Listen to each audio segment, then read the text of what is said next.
This talk will be filled with very disturbing and unpleasant imagery of very disturbing and unpleasant things, and it will also contain a lot of extraordinarily strong, foul language, because that is the language we have developed, in the way we have developed language, to express our horror at the disgusting and foul things that I have to deal with on a daily basis. If you are likely to find all of that offensive and you don't want to be offended, which is something we'll be getting onto later, I strongly recommend you either turn off or you leave, but you can't ask for your money back because no money has so far changed hands, and as far as I know, it never will. But another way in which I have purposefully and deliberately chosen to lower the tone is I have provided no transcript of this talk because it doesn't exist. It's not just because I'm too lazy to write it down, it's because I'm actually too busy, and also because I am a visual satirist, and I am a great believer in us as a species recognizing exactly what we're good at. The Gresham College lecture that you're listening to right now is giving you knowledge and insight from one of the world's leading academic experts. Making it takes a lot of time, but because we want to encourage a love of learning, we think it's well worth it. We never make you pay for lectures, although donations are needed. All we ask in return is this: send a link to this lecture to someone you think would benefit, and if you haven't already, click the follow or subscribe button from wherever you're listening right now. Now, let's get back to the lecture. Because we have been drawing, making marks, more or less for as long as we have been speaking. It's one of the things we do. We are extraordinary amongst animals, as well as being terrible amongst animals, and we are probably unique in the fact that we observe the world around us continuously, incontinently, pouring through our organs of perception. We have no way of controlling this unless we stop up our ears and we then hear the sounds in our heads. And we control the world by re-narrativizing it. That's what we do. We recreate it in safe mode, if you like. We tell stories. We do pictures. One of the things we didn't do until very, very recently was write them down, because writing was only invented following the creation of the first states about 5,500 years ago. And the purpose of writing is as a subset of accountancy. The point of writing is to make a list of the harvest and who has paid their taxes on the harvest and who has not paid their taxes on the harvest and must therefore be executed by the tyrant in charge. So writing is about theft and murder, whereas drawing is about being human. It's what we do. We are, as I said, an extraordinary, varied, amazing, and terrifying species of animals. And, we're very good at certain things. We're good at jumping. We're good at drawing. We're good at jokes. We're really good at jokes. We're good at genocide. But, as I said, we've been drawing for a very, very long time. So, this is a drawing from the Chauvet cave system in southern France. It was the subject of the film Cave of Forgotten Dreams by Werner Herzog. And this was drawn almost certainly by women because they left their handprints close by, and the width of their spans of their hands suggests that they're drawn by women. 35,000 years ago. 35, that's 30,000 years before we organized ourselves in states, and we started living under hierarchies, and we started having to bend to the will of priests and princes and politicians and prefects of police and other pricks whose job description begins with a P. But it's by no means the oldest known drawing. Currently, the oldest known drawing is this, which is it's a pig deer. Isn't that nice? It's a pig deer on the wall of a cave in Indonesia. It's 45,000 years old. That's 40,000 years before we started living in societies run as hierarchies. And that's by no means the oldest hominid drawing, because this is a drawing by a Neanderthal done 113,000 years ago. And we can sort of tell there's something that looks a bit like some kind of bovid or ox there. But what the hell any of the rest of it means, we will never know, because we are not Neanderthals. Some of us have some Neanderthal blood, and it probably makes us nicer than we would be otherwise, but we just don't know what it means. Anyway, as I said, the point about all of this is that it's how we wrangle our way through reality and navigate our way through our lives without going insane with existentialist dread, because we can control it by recreating it and re-narrativizing it. And in that process, as that information pours through our organs of perception, it passes through that infinitely vast space inside our heads where we romp in our dreams when we go mad every night. And so we exaggerate things.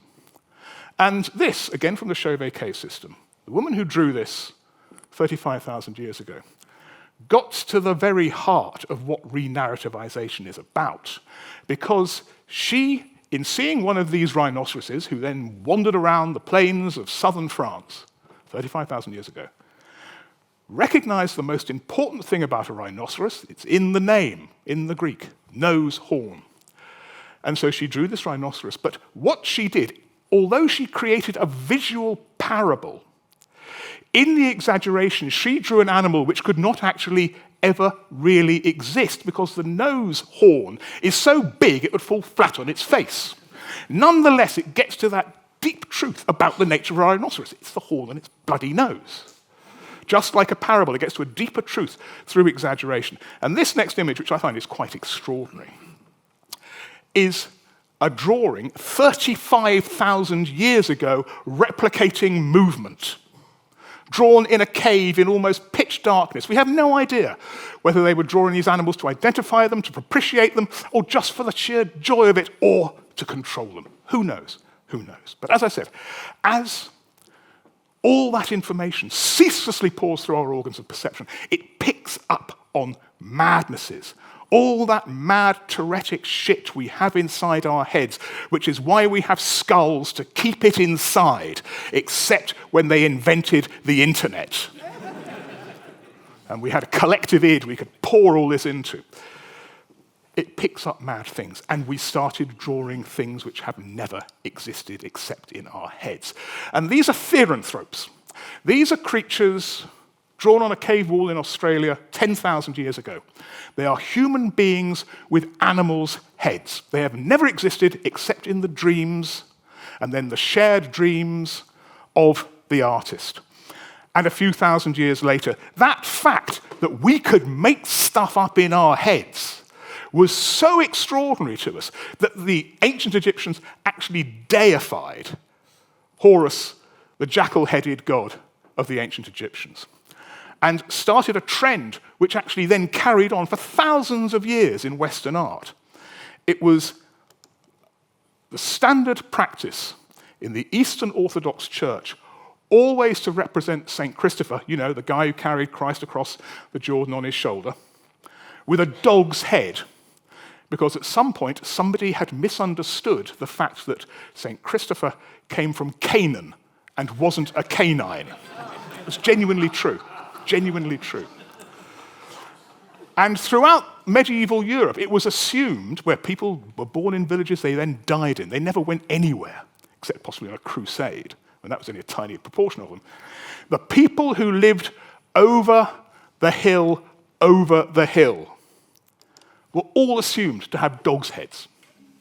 It's just what we assumed they were. Empiricism had yet to rear its ugly head in Western thought. And of course, a few thousand years later, after that, we get Walt Disney with another dog-headed god. Anyway, so that's the art side of my craft. The next bit is the humor bit, and this is a drawing by the great Ronald Searle, who I'm sure many of you will be familiar with. Without question, the greatest British cartoonist of the 20th century. And about 3 months before he died in 2011, I used to correspond with him. I never met him. I used to correspond with him occasionally. Anyway, I received a package through the door, and I thought, I recognize that handwriting. And it was a box of pens he'd bought in Paris in 1962, which he'd found at the back of a cupboard. And with a little note in his familiar scrawl saying, found these in the back of a cupboard. I've got enough to last me out. Hope you enjoy using them. Which, believe me, for a British cartoonist to be sent pens by Ronald Searle was like receiving a high five from God. Anyway, Searle had a quite extraordinary life, which I hope nobody in this room has led a life like his. He was born in Cambridge in 1920, started doing drawings for Ranter magazine when he was still at school, when he was 16, under the editorship of Eric Hobsbawm, the future Marxist historian. And then he went to the College of Technology in Cambridge and started doing cartoons for the Cambridge Evening News, invented the St. Trinian's Girls in about 1938-39, and then joined the army and was posted to Singapore and was taken prisoner when Singapore fell to the Japanese at the end of 1941, and was then a prisoner of the Japanese for the rest of the war, experiencing, at a very young age, truly, truly horrific things. I mean, genuinely horrific things. But the point was, he instinctively understood what I said earlier on, the way we wrangle reality, that he had to make a record, he had to recreate what he was seeing in order to control it and to make sense of it. And somehow or other, he managed to find some paper and pens, and he would do drawings of genuine atrocities, of the cruelties wrought out to him and his fellow prisoners on a daily basis. And he would have been executed on the spot had the Japanese guards discovered this. But what he did, he would hide the drawings underneath the mattresses of his fellow prisoners who were dying of typhoid or cholera, knowing that was the only place the Japanese guards would never search. And so they survived. And this is one of them, showing British and Australian prisoners of war being treated like beasts of burden in the construction of the Burma Railway. And this is a war crime. This is against the Geneva Convention.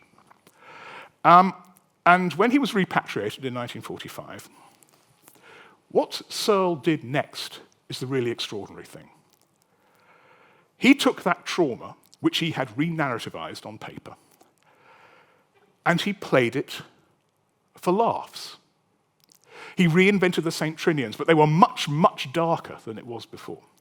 But he played it for laughs. So here is this image drawn in the Burmese jungle, and 4 years later, here is this image of the same thing, of the St. Trinian's girls pulling a garden roller, saying, "Bloody Sports Day." And this is an image, this is like Goya's images of war, the horrors of war. This is Japanese soldiers standing around a collection of the heads of Burmese peasants who have been beheaded for pilfering off the Burma Railway. This is evidence of a war crime. This is a truly horrific image the young Ronald Searle drew and hid and kept and was able to show the rest of the world after the war. And after the war, he also drew this St. Trinian's cartoon. This is Bertha, our head girl. Yes, laugh, you have to laugh. That's the whole point. That, again, is we redeem ourselves through recording it and transcribing it and recreating it. We also redeem ourselves through laughter. We don't laugh at nice things, we laugh at the bad shit. And shit is the operative word here. There is a noise which I believe will make any child on this planet under the age of 1 laugh, and it is this noise. And that is they laugh at that noise because that's the noise the shit makes as it pours out of our bodies on a daily basis. And if you think about it for a single second, that happening to all of us, if we're lucky, on a daily or more than daily basis, should drive you insane with existentialist horror. Except we joke about it. The fact that from the age of 3 onwards, we almost all are aware of the fact that we personally will die should fill us with existentialist horror and terror. And yet we laugh at it. We laugh in the face of death. We laugh at the shit. The fact that we have had David Cameron, Theresa May, Boris Johnson, Liz Truss and Rishi Sunak in absolute control of our personal and political destinies should drive us into realms of madness with existentialist terror, except we can laugh at them. And when you laugh, as George Orwell said, every joke is a tiny revolution. It evens up the balance because it releases the endorphins. My job is not to improve the behavior of the people I draw. My job is to actually license you to laugh at the bastards. Anyway, talking of war crimes, this is Alistair Campbell, as I'm sure you're aware, was Tony Blair's director of communications in the early years of the new Labour governments of the 1990s and 2000s, said to be the second most powerful man in the country, after Rupert Murdoch, obviously. Now, from 2000 until 2005, I had a really nice gig. I like getting out in the wild occasionally. I like drawing from the life, as it were. It's always quite nice to draw somebody because I know exactly what I'm doing. And when I show it to somebody, there is always the element of risk. There's a jeopardy involved. They might actually hit me. And some people actually have. Several politicians have actually physically assaulted me after I've shown them drawings, which is fun. They said they were friends of mine, but I don't think they like the drawings. And there was a fantastic restaurant in Soho, not far from here, called the Gay Hussar, which was a Hungarian restaurant set up in the 1950s, closed in 2018.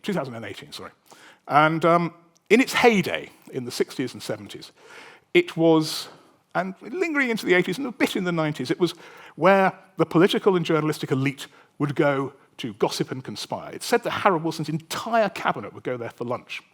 And Victor Sassy, the manager, would have to place them in such a way they couldn't overhear each other conspiring against each other. And also, it is rumoured, but I believe it is true, that George Brown, when he was Foreign Secretary, started feeling the knee of the woman sitting next to him on the banquette and was thrown out of the restaurant, the only Foreign Secretary known to have been thrown out of a London restaurant, which is, well, so far as we know.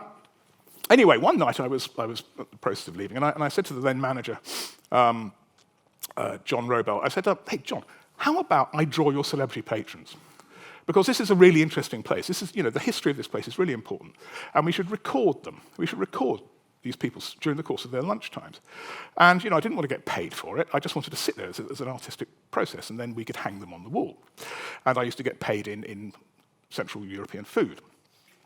So I'd spend the afternoon drinking bull's blood and eating a lot of carbohydrate, and in the evening I'd try and sober up with this chainmail fist squeezing my heart as the roast goose was slowly digested. And we got all sorts in there. I got Michael Foot, got Michael Howard, Michael Heseltine, lots of Michaels, Michael Portillo on some of these occasions. Amazing, the pen didn't leap out of my hand and drive itself through my eyeball. The room was dark. It was about the length of this stage and going out to about the front row. I got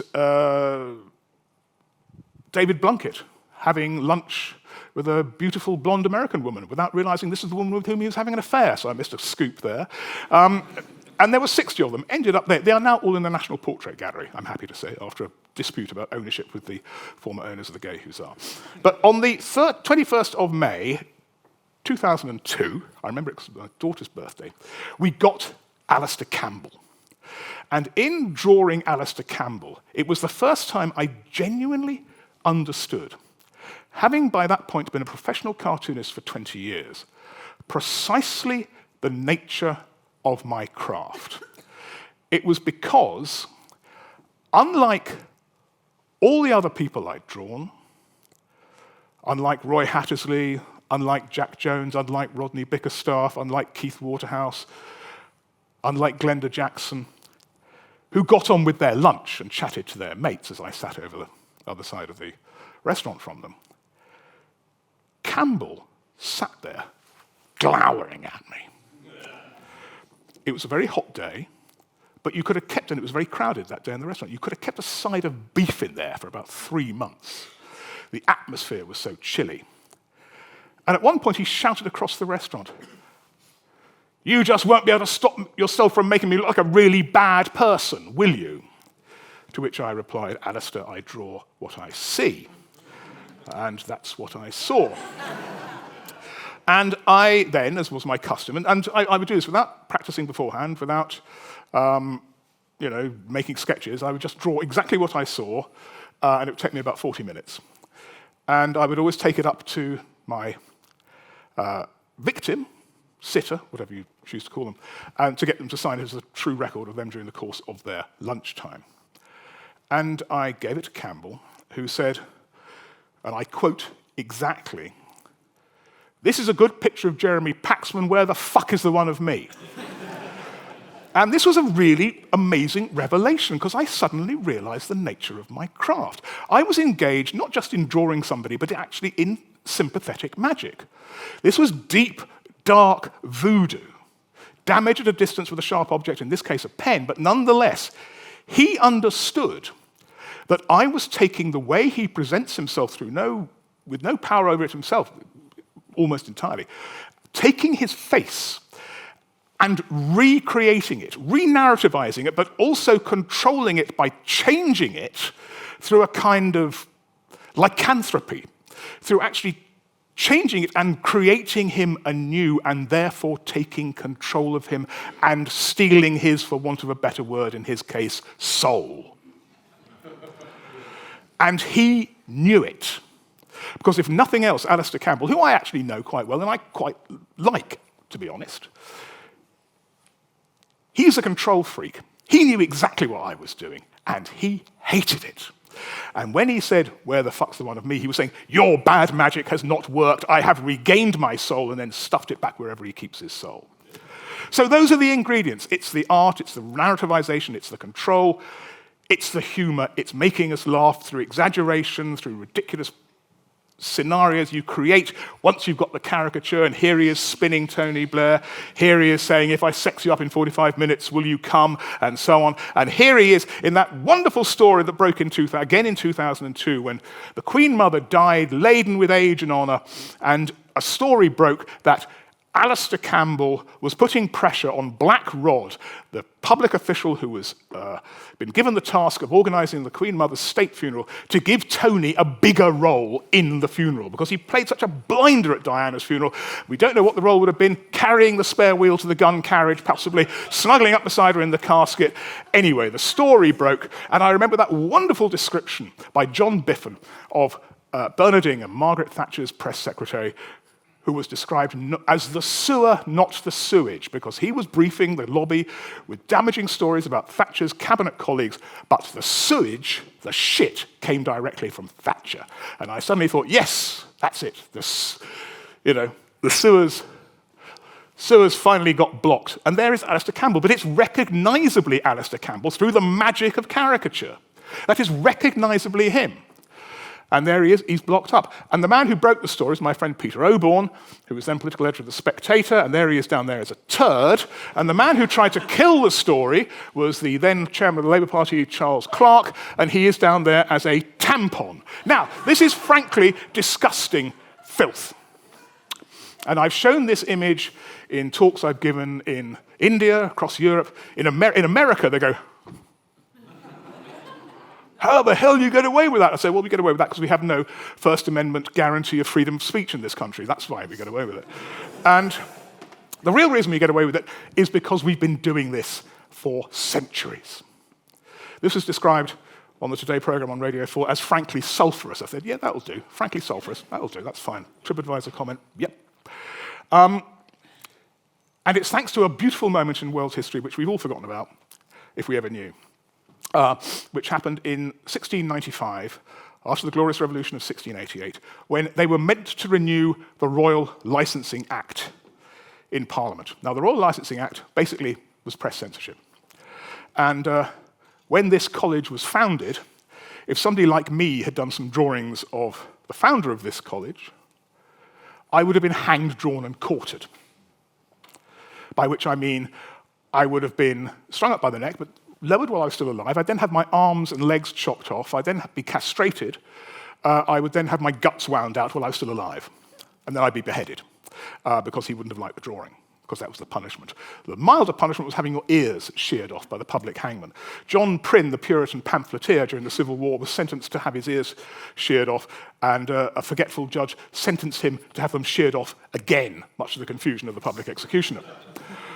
But in 1695, because this was such a draconian law, it had to be renewed every 2 years, a bit like the Prevention of Terrorism Act. And somebody, deliberately or otherwise, forgot to put it on the parliamentary timetable to be renewed, so it lapsed. And suddenly, in 1695, there was this eruption of a free press. I mean, it wasn't that free. The state still had many powers at its disposal, but the actual legislation wasn't there. They spent 20 years trying to get it back on the statute book, but they realized people rather liked all this stuff. And they brought in the Stamp Act instead to try and tax journalism, rather than just terrorize it into compliance. But it meant that not only was there an eruption of Grub Street, but there was also, like Pandora's box, this sudden eruption of satire. That suddenly all these people were taking at last the chance, without the protection of a powerful patron, to laugh at the power, which, as I said, is the thing we do to stop us going insane with existentialist dread. And so throughout the age of reason, throughout the Enlightenment, throughout the 18th century, there is this open sewer of satire running from Pope and Swift up to Gillray. And this magnificent image, which was produced by an anonymous printmaker, anonymity was still quite a good idea for satirists, even though they dropped the act, in 1720, of the Prime Minister Robert Walpole. Now, Prime Minister is one of those interesting constructions. The phrase was first invented as an insult, like the words Tory and Christian. And it was invented to describe what Walpole was up to. He was also known as Old Corruption, because the king, who spoke no English and was in Hanover anyway, had basically devolved all power onto Walpole, who was gathering all the offices of state to himself, so he was the prime minister, as he milked them dry. He was a crook. It was a heist. The British Constitution is based on the notion of a heist. The whole fact we have prime ministers is so they can rob us blind. Well, they try and disguise that, but that's essentially what it's about. And here you have somebody who has to kiss his ass to get up the corridors of power. And soon, the streets of London were awash with images like this. And they brought in theatre censorship under the Lord Chamberlain to prevent something like The Beggar's Opera being written again, which was just laughing at Walpole all the time, laughing at him all the time. They couldn't bear the laughter, but after a while they had to stomach it. And very soon you have this history, this tradition of visual satire being exemplified by the great William Hogarth, the grandfather of the political cartoon, who here, early on in his career, is actually pirating Swift's Gulliver's Travels, 1727. Absolutely phenomenally successful book. Read, as they said, everywhere from the cabinet room to the nursery, to the point where a bishop wrote to another bishop, said, "I've just read Gulliver's Travels. I don't believe a word of it." And this actually is one of the very few obscene scatological images which doesn't appear in Gulliver's Travels. Gulliver is used as a dildo at one point in Gulliver's Travels, but here he's being given an enema by the Lilliputians because Hogarth was just trying to make some money by pirating something else. And Swift, to his credit, didn't mind, because 10 years later, he just broke the fourth wall in a poem he was writing about the perfidy of the Irish Parliament in cutting church tithes. And he was describing all these appalling people in the Irish Parliament, and he suddenly breaks the fourth wall and directly addresses Hogarth. He said, "How I want thee, humorous Hogarth, thou I hear a pleasant Rogart. Were but you and I acquainted, every monster should be painted. You should try your graving tools on this odious group of fools. Draw the beasts as I describe them, form their features while I jibe them. Draw them like, for I assure you, you will need no caricatura. Draw them so that we may trace all the soul in every face." I mean, it's just such a beautiful love poem to my profession. And sadly, Hogarth and Swift never collaborated as a kind of Georgian version of Hunter S. Thompson and Ralph Steadman, but if they had, they would have drawn the soul in every face. Hogarth wasn't specifically a political cartoonist, he was more of a social cartoonist. But he produced, I think, one of the most important images of the 18th century, which is Gin Lane, which actually boils it down to what my craft is truly about. Because this image, which was created, or printed, rather, on the 15th of February, 1751, my minus 208th birthday, was part of a campaign by Hogarth and Henry Fielding, the novelist, but also a magistrate in Covent Garden, against the pernicious influence of gin, which was seen to be responsible for the collapse of society, which appeared to be happening around everybody. In fact, the collapse of society was due to an economic downturn, a huge number of unemployed soldiers who had been thrown onto the scrap heap after the suppression of the Jacobite rebellions 4 or 5 years earlier. It was said in London you could be held up by a highwayman in Piccadilly at noon. And rather than looking at the nature of London, which was at the time the greatest city the world had ever seen, with no flush toilets, where every morning the night soil man would come round and collect the contents of the cesspits and the what do you call those things you put under your bed? Chamber pots, thank you. And trundle out to the suburbs and dump them in enormous piles of shit in Islington. It's an easy laugh, come on. You know. What were called the dust heaps in Dombey and Son, which were then used to make bricks. And in fact, when Moscow was burnt down by the Muscovites in 1812, they rebuilt it with bricks from London made out of the shit of Londoners. I don't think Putin knows that, but he does now if he's watching this. Londoners would sleep 15 to a cellar. They'd wear clothes until they rotted off their backs. Gin was the way they made life just about bearable, but it was considered to be a pernicious evil. And so Hogarth produced this image at the same time as he produced The Stages of Cruelty, a series of 4 images of how people are cruel because they drink and they do terrible things. But this is particularly interesting because usually Hogarth, who was a very astute businessman, would produce an oil painting. He'd then make an engraving of it. He would sell the engravings or make prints. He'd usually try to get paid 3 times for one image. This exists only as a print. The original of this is a copper plate which may possibly ended up as being used as shrapnel in the First World War. Certainly what happened to an awful lot of copper prints from the 18th century. It is therefore journalism.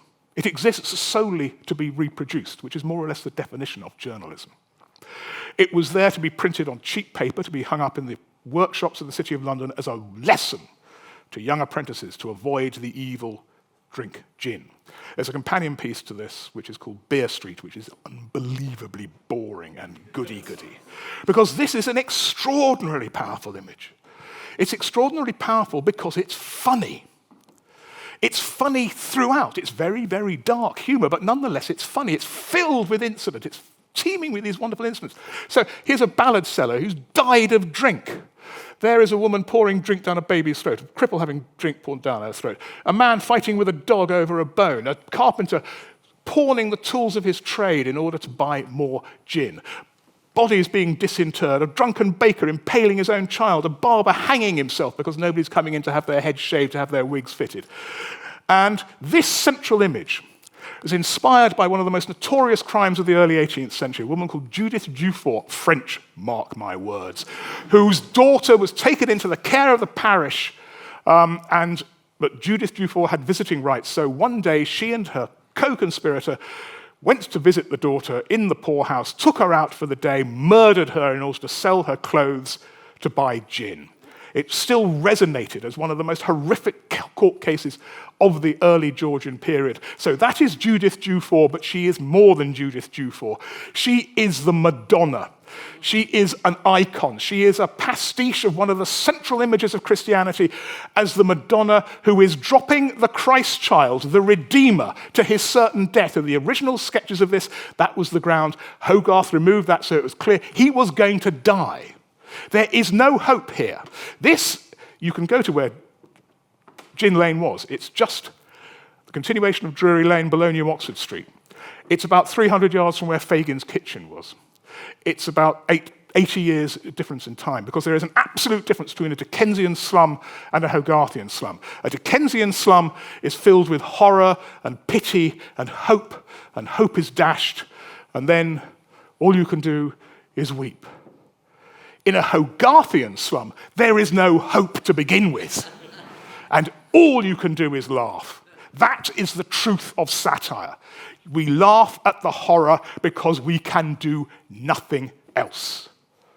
And of course, I've pinched it over and over again as the perfect template for urban decay. So here we are. This is hoodies. This is when What's-His-Face opened the pubs again.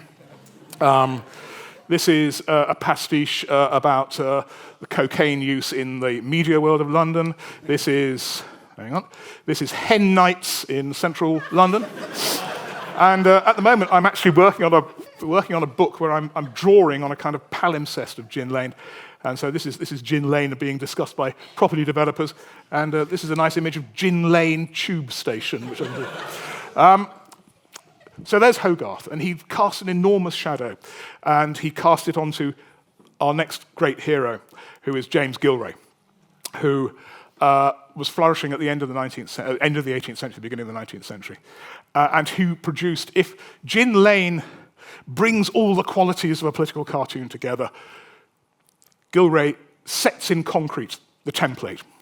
And this is more or less a type specimen of political cartoon, where you take, as I described, recognizable real human beings, you transform them through the magic of caricature into marionettes being set up in a narrative of the caricaturist or cartoonist's own devising in order to mock them, to make a political point.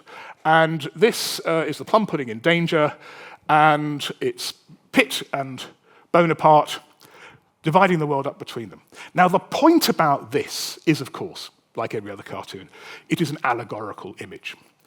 And it could work as an allegorical image painted on the side, the wall of a palace. It could be 80 foot, 50 foot, pillars, gods, statesmen in togas, a plum pudding in the middle, fighting over it. It would have stunk.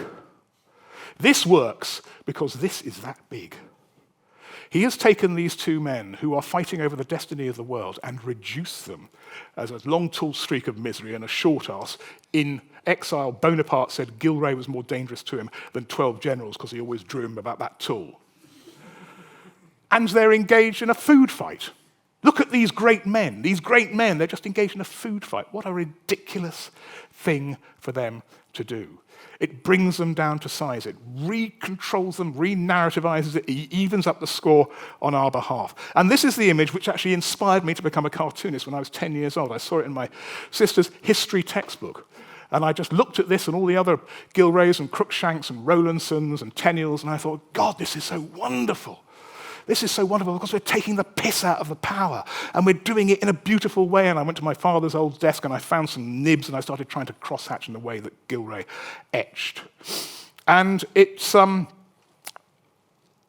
he's a man we honor. He almost certainly committed suicide, having gone previously mad through drink, basically. Killed himself 2 weeks before the Battle of Waterloo. And on the 200th anniversary of his death, I was chairman of the British Cartoonists Association at the time, we had a Gillray dinner, and I commissioned from the Cumbrian Plum Pudding Company a genuine plum pudding, weighed 3 stone.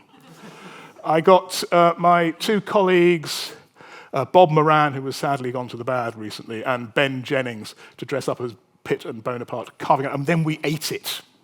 It was great. The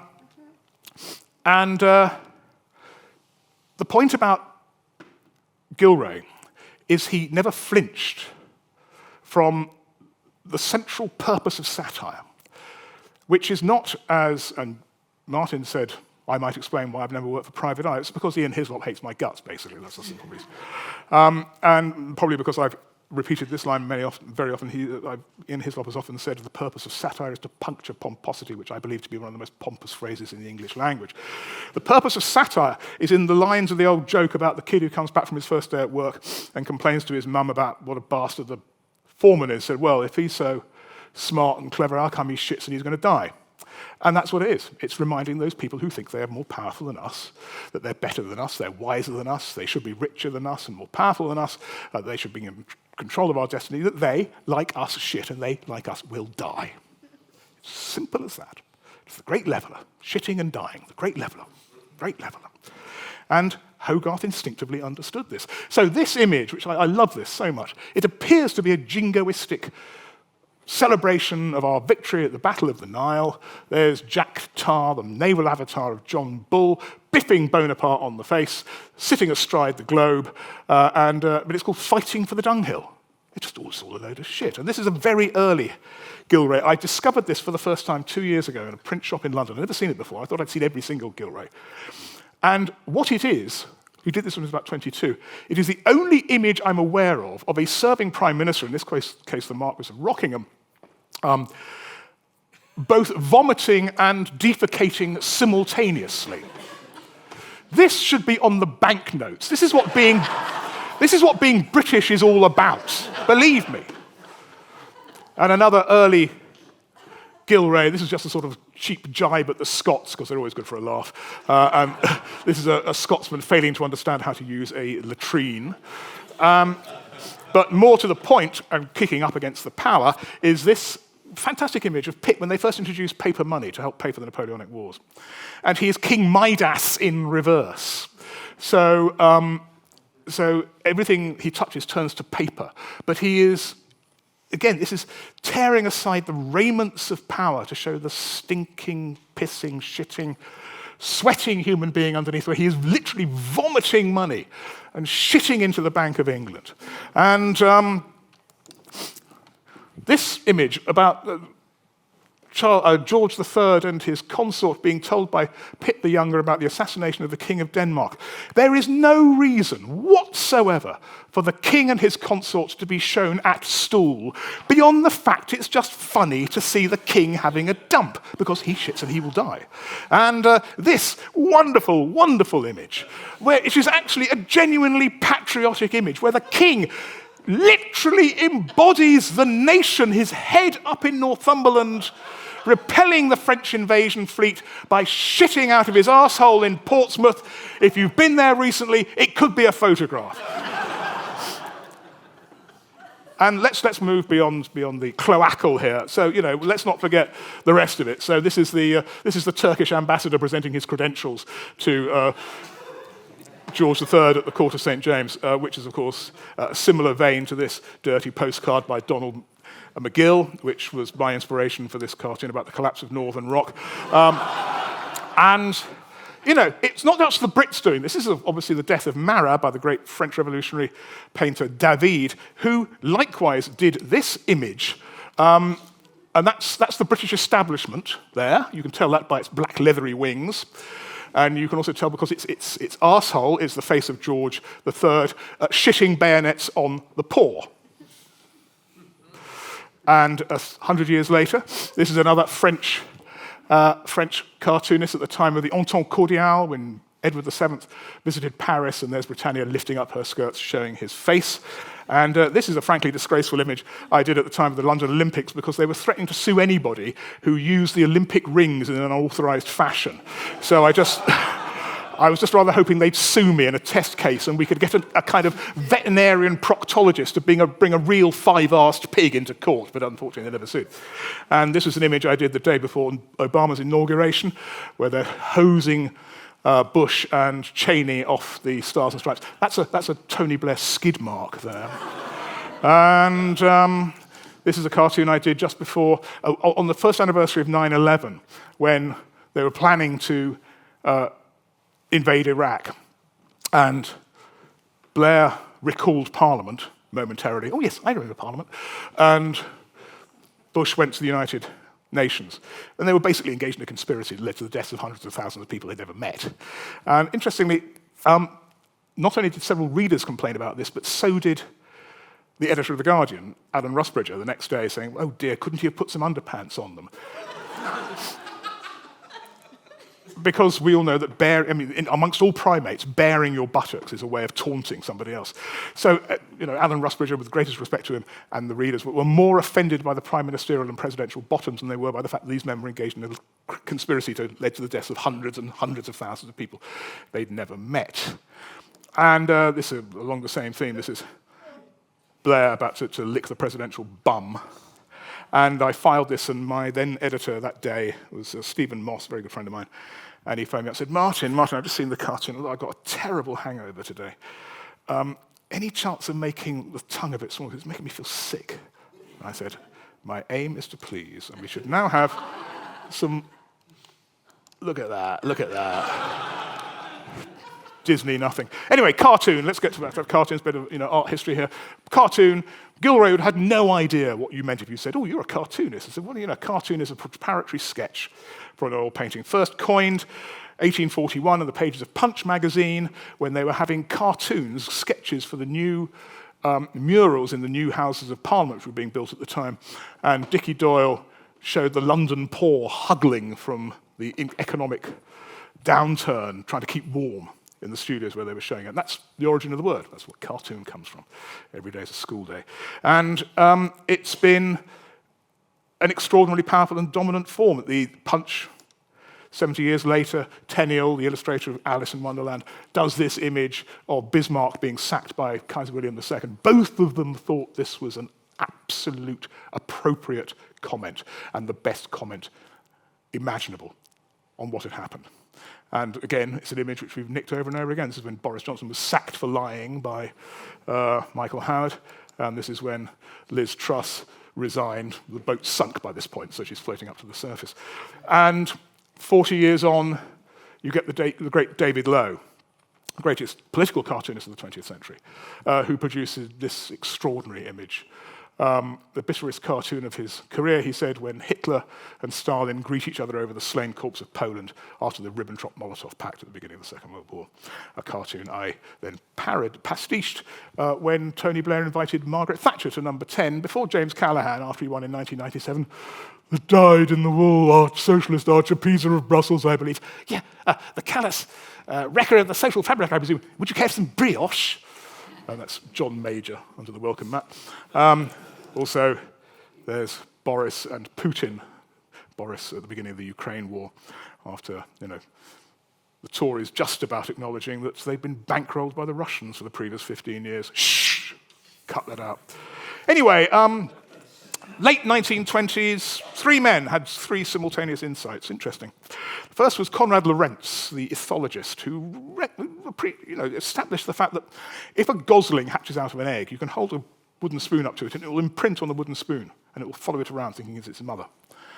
Walt Disney invented Steamboat Willie, Mickey Mouse, realizing that Mickey Mouse, absolute brilliant icon, because Mickey Mouse can be reduced to three circles. Fantastic trademark. And almost exactly at the same time, one of Hitler's henchmen, before Hitler came to power, said, "Hey, boss, what's with the stupid Charlie Chaplin moustache?" They said, "My moustache is very political," by which he meant not only did it identify him as an ordinary bloke, but also it meant that he could be turned into his own auto-icon. He could be turned into his own ideogram. He could be reduced to a black square and a black triangle and be instantly recognizable. That he was, in fact, collaborating with his caricaturists, which politicians have been doing for centuries. Because the worst thing for a politician than appearing in a cartoon is not appearing in a cartoon, because it means they're insufficiently important or interesting. And David Low, Hitler was a great fan of David Low's. Low sent him a cartoon in 1930, signed it saying from one artist to another. And then when Hitler came to power, he started doing cartoons like this, the difficulty of shaking hands with gods, still a good gag. As a consequence, Low was placed on the Gestapo death list, along with about 20 other British cartoonists who would have been shot on sight had the Nazis invaded, including Heath Robinson, who did political cartoons for Punch. One wonders if the cartoon Low sent to Hitler was there in the bunker with him. We don't know. But this cartoon, I think, is without question the most immediately effective cartoon of the last 50 years, by Nick Garland of The Telegraph. This appeared in The Spectator when they did an interview with Nicholas Ridley about German reunification. And had they just run the interview, where Ridley was saying, Cole's like Hitler, it probably would have got away. But doing this image, Ridley was out of office on the day this hit the newsstands, because instantly you could see what the point he was making. He could not argue his way out of this.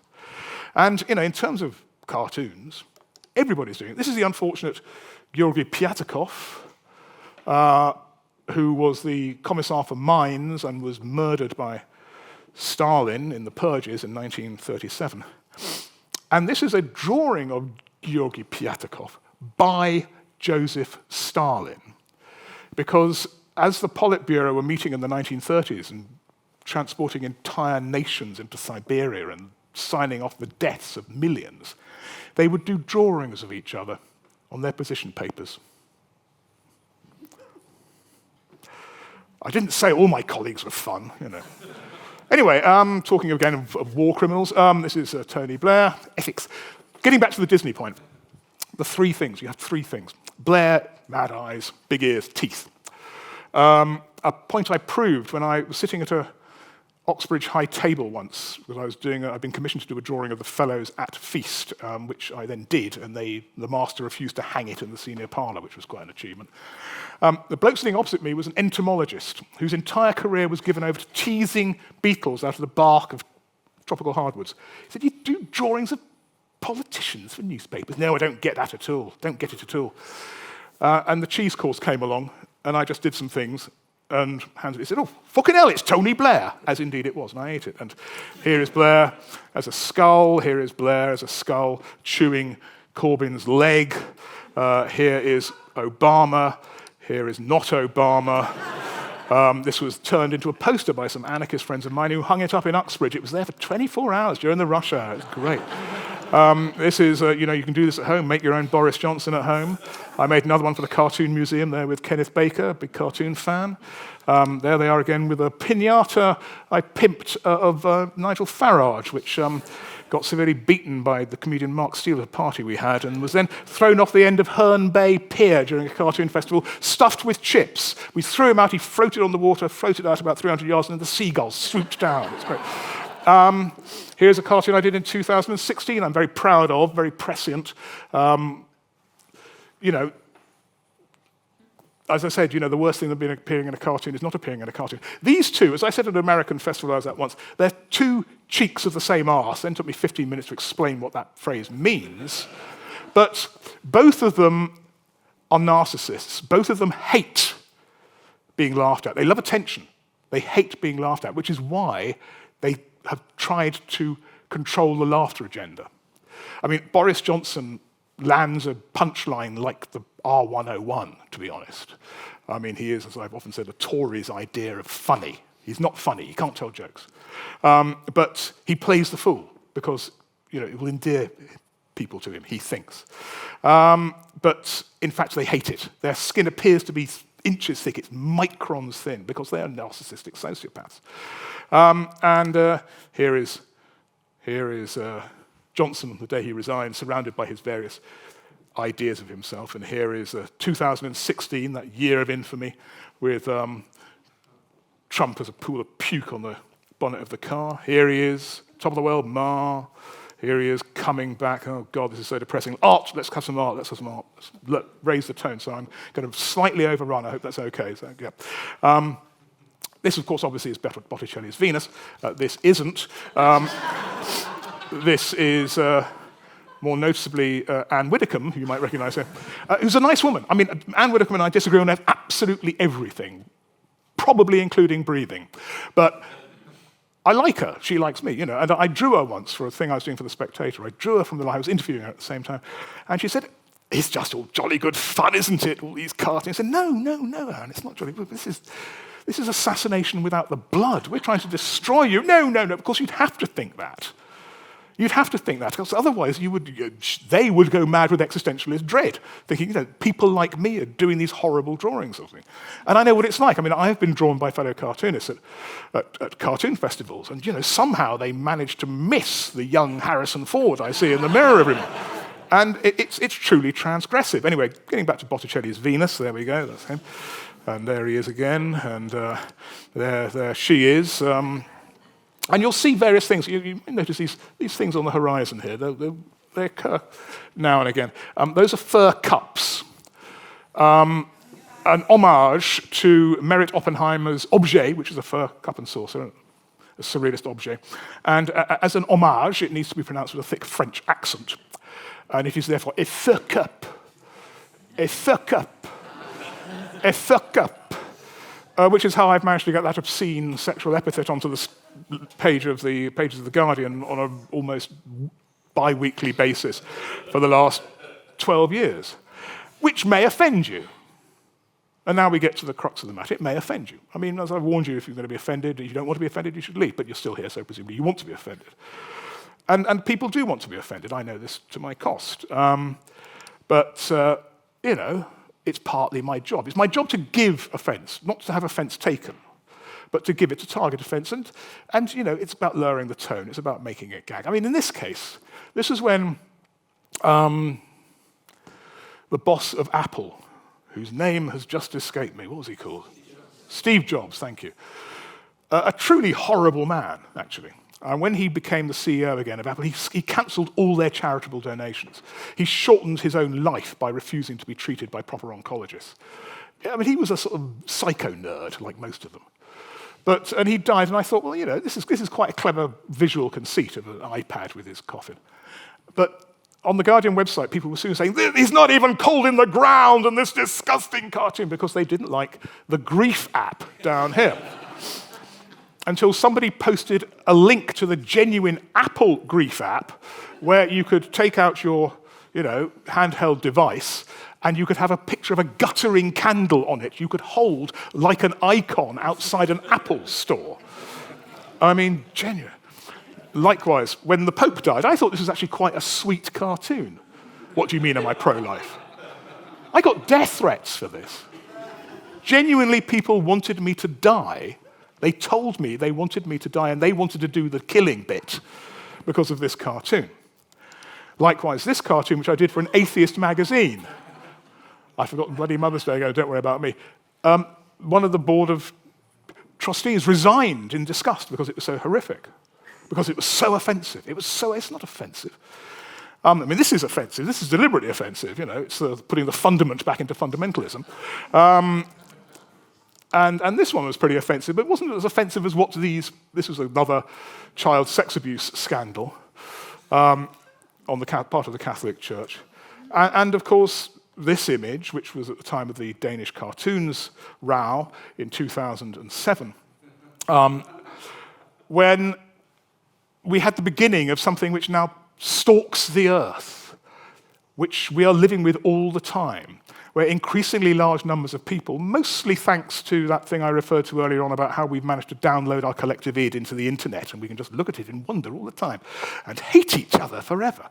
People think, I should be allowed to say whatever I like about whoever I choose, whenever I feel like it, with no consequence whatsoever, but also I myself must never be even remotely upset. And believe me, there are huge swathes of our species who believe those two things simultaneously inside their heads. And the Danish Cartoons business, I actually thought that Jyllands-Posten shouldn't have commissioned those cartoons because it wasn't about freedom of expression, it was about continuing a decades-long campaign against immigrants into Danish society, in this case targeting the small Danish Muslim population, many of whom live in dire poverty and clean the toilets and empty the bins at Jyllands-Posten's offices. However, once politically motivated imams started peddling those images, including 3 more images, one of which was of a Muslim at prayer being sodomized by a dog, which I presume they must have commissioned themselves, because it was never in Jyllands-Posten. It changes. I know several of the Danish cartoonists involved. One of them, my friend Lars Reffen, who did a cartoon of an Arab boy called Muhammad, smiling with a big grin, having written on a blackboard behind him in Arabic, the editor of Jyllands-Posten is a provocative racist idiot, in Arabic. The editor of Jyllands-Posten cannot read Arabic, neither can presumably the Muslim imams who have sentenced Lars to death, which suggests this has nothing to do with cartoons. It's nothing to do with representations of images. It's about power play. It's about power play, and we are just the pawns that get kicked around. To the point that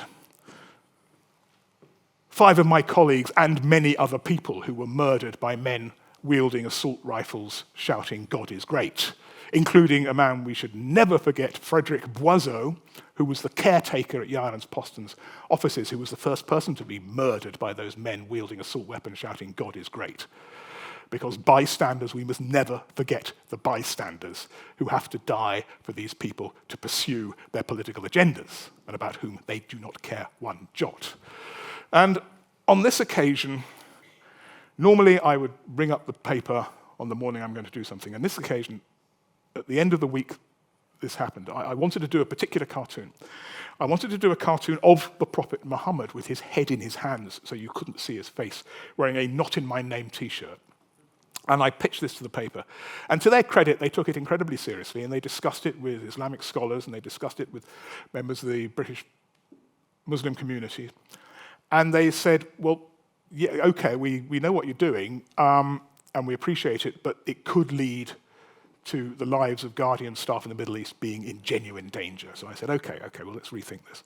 And instead I came up with what I think is actually a better cartoon, which is this one, which is me slumped on my drawing board saying, well, now Space Cats, here's my cartoon of Muhammad wearing a Not in My Name t-shirt, except that some of my loved ones rather bizarrely don't want me to risk getting murdered, affording a few of you lot a wry smile. Weird, huh? When I was doing, or proposing to do the first cartoon, I had to check with my family this was okay, because I would have had to go into hiding. And my children, who were then in their 20s, were apparently, I mean, my daughter was in Amsterdam at the time, were sick with worry. They were genuine. I apologized to them afterwards for putting them through that. Although my son did send me an email saying, well, if Rose says it's okay, I suppose it is, so long as I can be the person to kill you, which I thought was rather heartening. When this appeared, of course, everybody said, this is the most cowardly cartoon in the history of cartooning because you haven't drawn the Prophet Muhammad. Ugh. So there's people over there who want to kill me for drawing the Prophet Muhammad. There are people over there who want me to be killed by drawing the Prophet Muhammad. And a couple of weeks later, Nick Cohen, then an Observer journalist, said, oh, you had your head above the parapet. You've been on TV a lot talking about this. Have you got police protection? And I said, no. Oh, well, I wrote an article and they sent me asked me if I wanted police protection. But you've done lots more than that, but you had no police protection. And I said, no, well, there's people over there who want to kill me because I might draw the Prophet Muhammad. There are people over there who want me to die because I haven't drawn the Prophet Muhammad. And the Metropolitan Police Force couldn't give a shit. And then I thought, maybe I shouldn't have said they're the best police force money can buy quite so often in print. Anyway, picture of the Prophet, there we go. Picture of another prophet. And so everybody hates me. Everybody wants to get me. This was the cover of New Humanist again, Atheist magazine. It's about the New Humanists, the New Atheists, Richard Dawkins and Christopher Hitchens, which was described as the most grossly homophobic cartoon ever published on the chat rooms on the New Humanist website. Apparently I'd drawn Dawkins as a stereotypically gay man, which he isn't gay, because of his limp wrists. They're not limp, they're like that. And they were saying, this is disgusting, the worst cartoon ever published. I needed to die because of this. And a Brit came in and said, no, he's just being happy. It's like Fotherington Thomas, hello clouds, hello screen, he's just being happy. And they just carried on arguing about this until somebody said, he is wearing sandals, a well-known gay signifier. And you just sort of despair, and you despair when you get Wonga the Loan Shark, who I created during the coalition. He was a nice sort of big teeth, named after the Wonga Payday Loan Company, who donates money to the Tory party. And every time Wonga appeared, somebody said this was a disgraceful libel on these harassed creatures of the deep, hundreds of thousands of whom are killed each year to provide the ingredients for Chinese cuisine. And I get the point, but if a shark objects, they can show it in their own uniquely sharky ways. Likewise, in that foul week, just before the referendum, the beginning of which an alleged jihadi murdered dozens of people in a gay disco in Florida, at the end of which Joe Cox was murdered on the streets of an English town by an English Nazi who stabbed her and shot her, and a week later Nigel Farage said, we'd had a revolution without a shot fired in anger.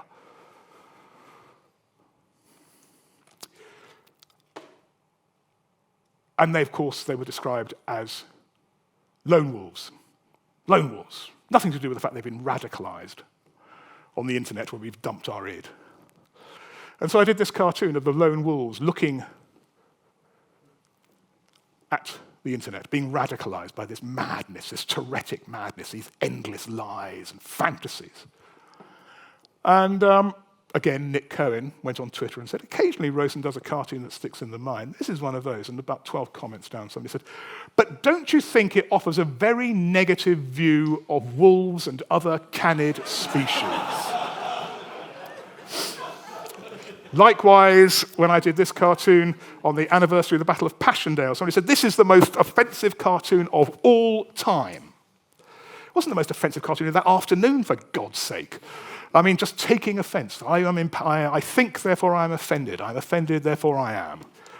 Whereas this one was deliberate, absolutely deliberate. Again, in 2017, after the disastrous election, after the Grenfell fire, which is the most significant political event in this country for 40 years, if we were only smart enough to realise why.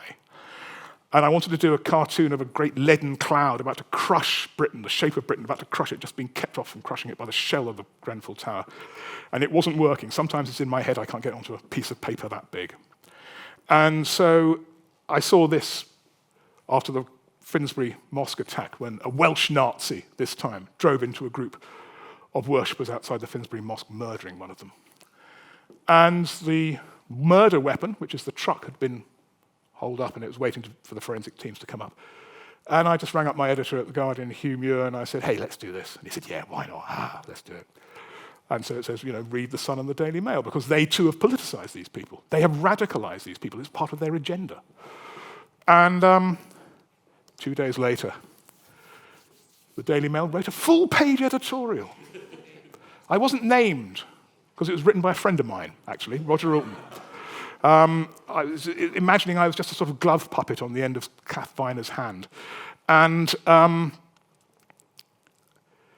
it contains the phrase describing me, disgusting, deranged, sick, and offensive. Words I will have carved into my gravestone. Martin Rowson, let's be generous, 1959, 2025, let's be kind. Disgusting, deranged, sick, and offensive. The Daily Mail. And was it ever thus? And was it a bit worse quite often? Again, we get back to Gillray.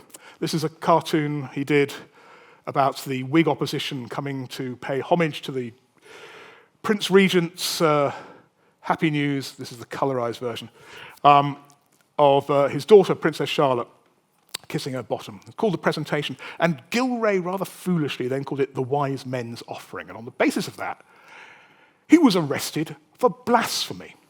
Now, this is when, in the 1790s, if you stocked a copy of Thomas Paine's The Rights of Man, you could be transported to Australia for 5 years. So blasphemy was a big deal. I mean, it was a big deal. And actually, Gillray got off because a very ambitious young Tory MP called George Canning said, I'll get you off, and did a Faustian pact. Gillray did a Faustian pact and started working for the anti-Jacobin, started doing pro-government cartoons. At the same time, he was drawing Pitt as a toadstool appearing out of a dung heap. And Canning understood, had to appear in a cartoon. And he kept on getting his friends and his agents to petition Gillray to say, put me in a cartoon, put me in a cartoon, put me in a cartoon. And he finally produced this magnificent image, promised horrors of the French invasion. You could step into this cartoon and walk for days. And it's just magnificent, of a Jacobin army marching down the Mall, Pall Mall. And barely noticeable, hanging from a lamppost, is Canning. So he's put him there, but he said, forgive the phrase, fuck you. Fuck you. And this is how I said goodbye to Tony Blair. This is the last slide, very, very briefly. After Tony Blair, after being responsible for the deaths of hundreds of thousands of people he'd never met, making serial misjudgments, goes on a sort of leaving tour that lasts 6 months, finally resigns. And, hey everyone, look at these great retirement presents. A fork earth from everybody at the EU, a fur cuff from Gordon, and fair coffin dye from the grateful people of Iraq, Afghanistan, all you guys. And once more, I got an email that back then I didn't get death threats on social media. I got them by email because the Guardian asked that I put my email address underneath the cartoon on the website because they're a liberal paper, And this wasn't a death threat. It was saying, why do you have to be so unrelentingly negative all the time?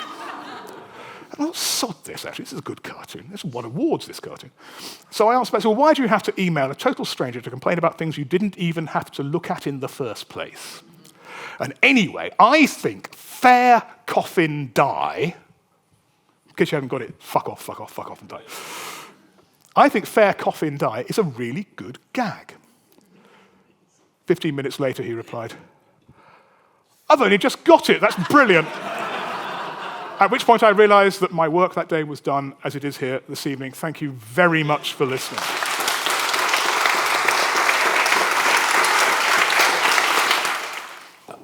When we were talking earlier on about how the last few years must have been a gift to a satirical cartoonist because of the rate of change and the madness of it all. You said, well, maybe not, and explain why. Would you like to tell people why? Well, I mean, essentially, Martin, it's about demarcation. We're the ones meant to be doing the jokes, not them. I mean, it's as simple as that. I've been doing this job for 40 years now, and I have observed politicians in close detail, close up. And you know, at the ends of, when they've been in power for too long, they start going mad and they start losing control of the plot because they are sort of immersed in their own obsessions. And it was obvious in John Major's government, after Black Wednesday, when it was week after week after week after week after week. And they became the first postmodern government because they were trading purely on irony. And so the BSE scandal, they'd taken our national dish and through encouraging people to feed the powdered brains of cows to other cows, had rendered our national dish not only deadly, but likely to drive you mad first, which Swift could not have made that up on a good day.